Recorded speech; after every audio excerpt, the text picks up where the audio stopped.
World's most ambitious. Welcome to Structures Unchained, your weekly deep dive into the world's most ambitious mega projects. This week, we're in Chicago, a city built on reinvention. How does a legacy city stay relevant in a century of climate pressure, tech disruption, and global realignment? How do you rebuild transit, upgrade an airport, and create entire new neighborhoods without losing your identity? For years, O'Hare was a symbol of delay and disrepair. Now, it's becoming a test case for modern airport reinvention. The $12+ billion O'Hare 21 program replaces the aging Terminal 2 with a sweeping new global terminal and adds 2 satellite concourses. The design team, led by Studio Gang and SOM, unifies international and domestic traffic under a soaring light. And for that $12 billion that's going to rebuild the airport, a black man just got that contract, him and his company, to rebuild O'Hare Airport. So salute to the brother. Filled roof with smart wayfinding, generous concourses, and dramatically expanded gate capacity. The first proof is real. In August 2025, crews broke ground on Concourse D, a 3,200-foot satellite with 19 gates, new lounges, and an underground tunnel connection to. Wow, that look crazy. I always admired that little. It's not a escalator, but like a walkway. Like you could just stand on that and it glides you from one side of the airport to the other, pretty much. The main terminal complex. It's the first major concourse expansion at O'Hare in 3 decades and is scheduled to open in 2028. As airlines shift operations there, Terminal 2 can be demolished to make room for the global terminal, targeting the early 2030s for completion. In parallel, terminal modernizations and apron taxiway projects are already reconfiguring the airfield for more efficient flows. It also includes a second satellite concourse, often referenced as Concourse E, approximately 24 gates, new passenger baggage tunnels, and utility upgrades to support larger, more efficient aircraft operations. Funding is a blend of passenger facility charges, bonds, and airline-supported capital, with United and American as anchor stakeholders. City guidance now pegs the full modernization horizon to the early to mid-2030s, with near-term wins, gate growth, T5/T3 upgrades, de-icing, and taxiway reconfigurations arriving in staggered packages before the global terminal opens. O'Hare moves approximately 80 million passengers a year and anchors 80 million passengers. That's crazy, bro. And then Chicago got 2 airports. We got Midway and then we got O'Hare. I forget which one is the oldest, but if I'm not mistaken, O'Hare came second. America's Midway is built right in the middle of the city. Like it's surrounded by neighborhoods and everything. Like as you fly into Midway, you can see the houses. It's not the same with O'Hare. O'Hare is like any other airfield. It's like way on the south, on the outsides of the city limit, like, you know, very rural, that type of area. It's not like urban where you flying in over houses.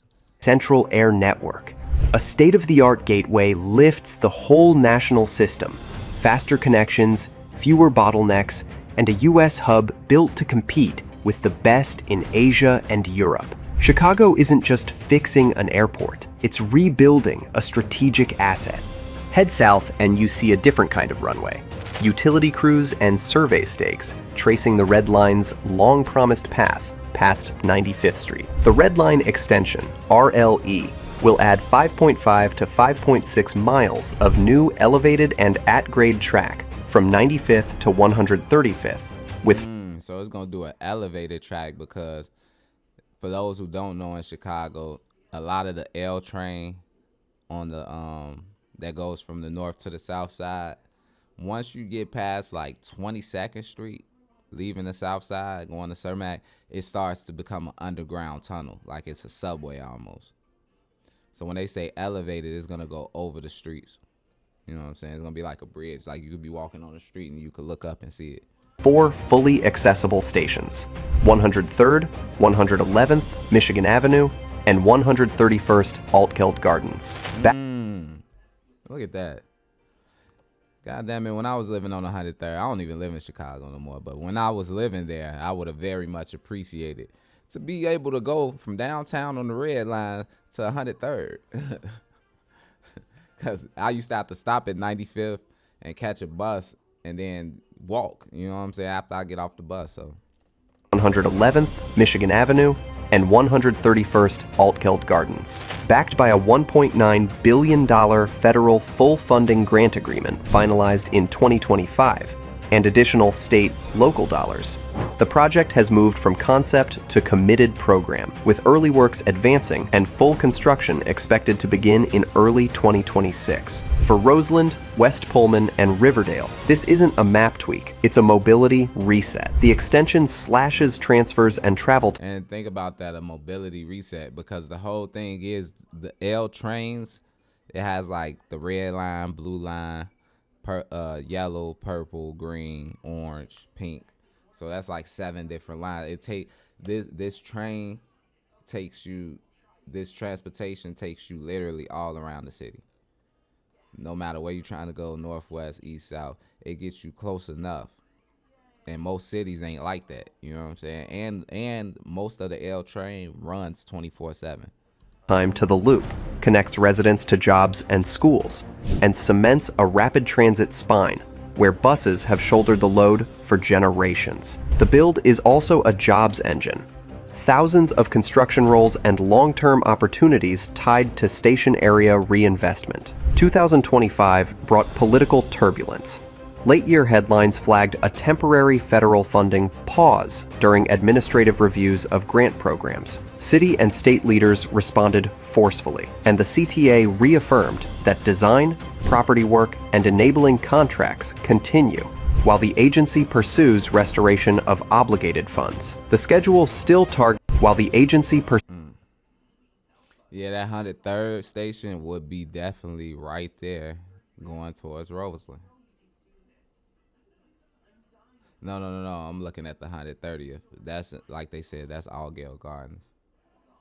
Michigan is gonna stop right in the heart of Roseland.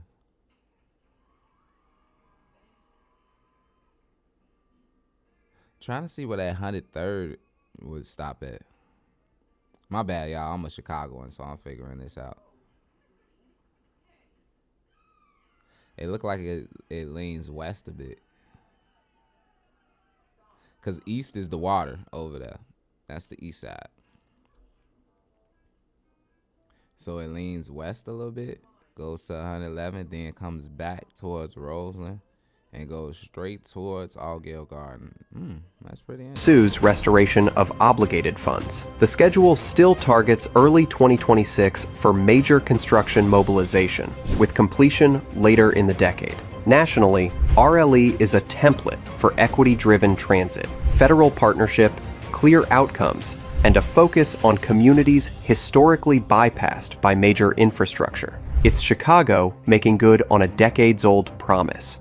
Now go north. Yeah, because I do remember hearing about this years ago, like a while ago, that they was going to extend the red line and bring it further south all the way. Because Altgeld Gardens is as far south that you can go. Once you go past that, you're in Riverdale, and you're no longer in Chicago. That's the city limits as far as the southern end of the city. The Chicago L is being rebuilt while it runs.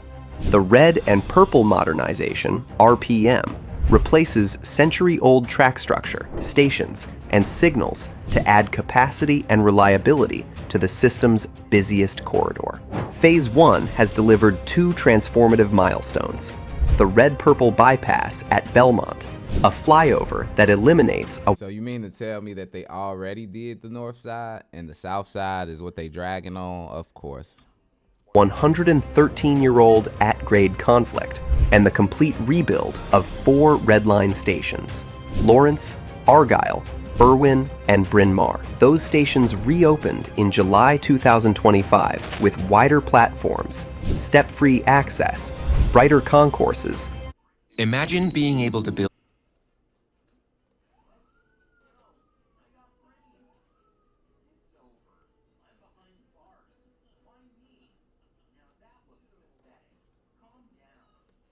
modern materials.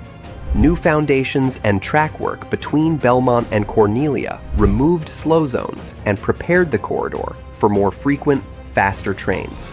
With the bottleneck resolved, peak capacity can rise by thousands of riders per hour, while dwell and delay times fall. Phase 2 planning is already scoping further north side upgrades toward Howard, including additional structure renewals, traction power, and accessibility packages.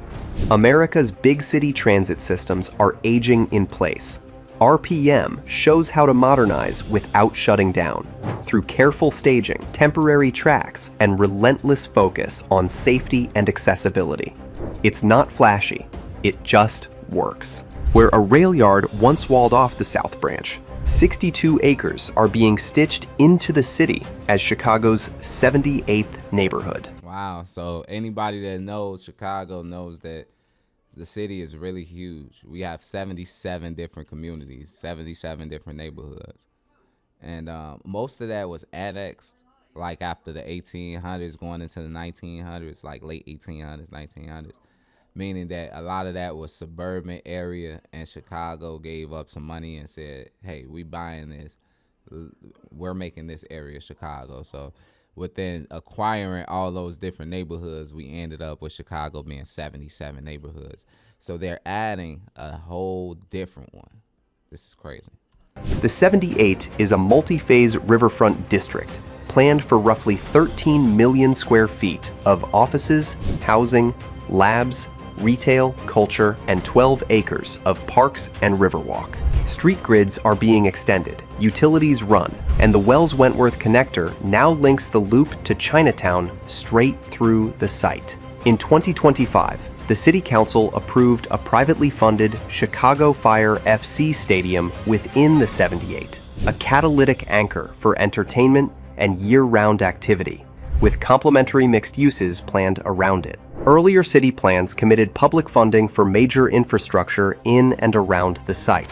Mid-2025 updates shifted the previously proposed Red Line station at 15th and Clark off the near-term slate, while other mobility pieces, bikeways, river taxi access, and improved bus links continue to advance. A metro realignment package and Riverwall works are also staged to unlock initial parcels. The development team is sequencing vertical construction to start as infrastructure packages are delivered, with first buildings targeting starts in 2026 pending market conditions. The 78 is urban infill at mega project scale, recycling land inside the core, adding jobs and homes next to transit, and reconnecting neighborhoods long split by rail and road. Cities nationwide are watching how Chicago converts an industrial void into a 24/7 district. Chicago isn't chasing glory, it's bracing for the future. In a world of rising risks and shrinking timelines, these mega projects aren't just upgrades. That's dope. Shouts out to Chicago, man. I very much appreciate that one.